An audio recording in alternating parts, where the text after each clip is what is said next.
In front of me is Realme 12x, and today I would like to show you how you can switch on and use keyboard Clipboard. Begin by launching your keyboard and clicking on Clipboard at the top of it.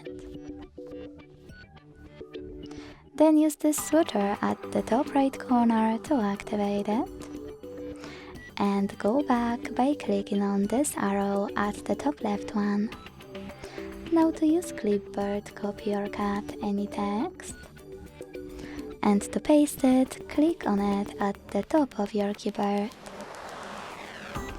If you want to, you can also click on Clipboard and paste it by clicking on it here.